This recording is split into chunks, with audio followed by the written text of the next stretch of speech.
I'm at the Resource Center, and I am with the man himself, the Bruce Porter. Good to see you, Bruce. Good to see you. As always. All right. I was at a seminar just last night, and that's, in a way, that's what we're going to talk about, which is planning ahead. You know, charting your course into the future. Yeah. You know, everybody's different. You know, estate planning is a necessary thing that we need to consider, right?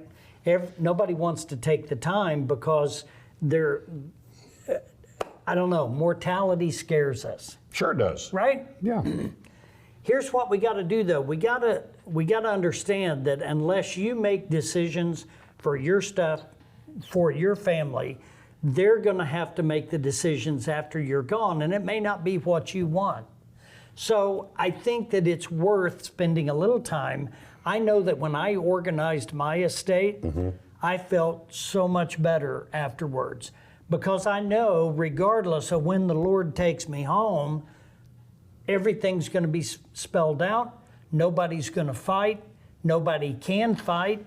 And here's the way it is. Because it's not only your heirs that may have to make decisions, the state gets to make decisions. Well, it could, Yeah. and that's what we want to avoid. I don't want to work my whole life and then make a mistake and end up giving all the money to the government for tax, or the state take it because they don't know where to put it, and I don't want my kids to have to go through probate, et cetera, et cetera, et cetera. Yeah, look at a few of the things that you're talking about, if you will. You know, avoiding probate is number one. And people have got to understand there are ways to avoid probate, and there are ways that you don't avoid probate even with an estate plan. So we want to make sure that we make that a priority, that we avoid probate, that we discuss tax implications to the estate. Now, there are no death taxes. Federal estate taxes are really high as far as the threshold. So for most of us, we're going to be covered that way.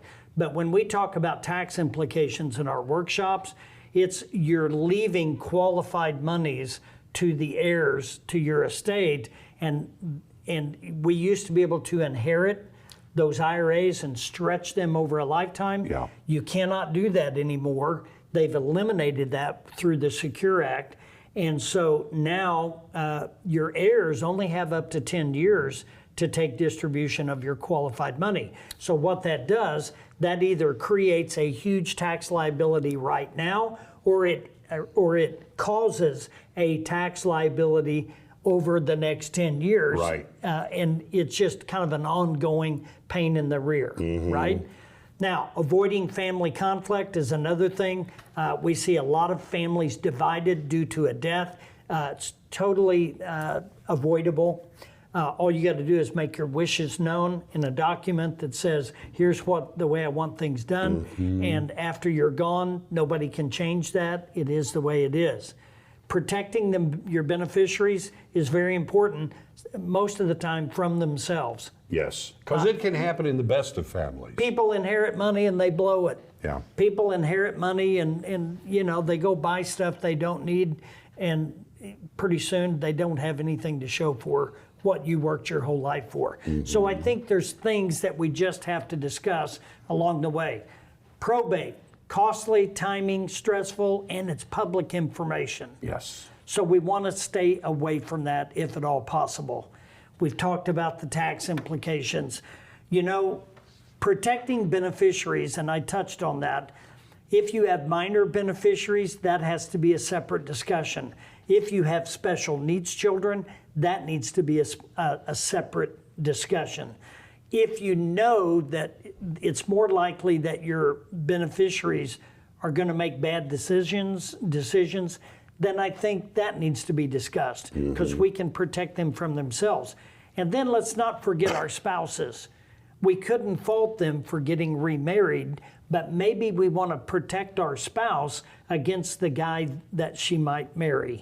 Because now he's going to be in the picture. Yeah. You know, the pool boy might not be as sincere as she thinks he is, right? Yeah. So I think all of these things are just worthy of some time And we can do all of that here Yes. in the discussion at the Resource Center. Two things. How can people get in touch with you if they want more information, want a little bit of help?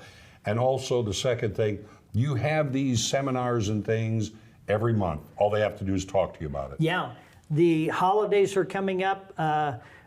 We generally have 2 to 3 workshops every month, depending on the demand. Right. And the holidays are kind of hit and miss. Sometimes we take the holidays off. But the QR code's on the screen, or you can call 882-1800. Just call, find out when we're going to have a workshop. But if you just want to come and sit down and just have a discussion, we'll be glad to do that. I think we could help if people need help. Bruce, thank you. Good to see you. Come and see him at the Resource Center.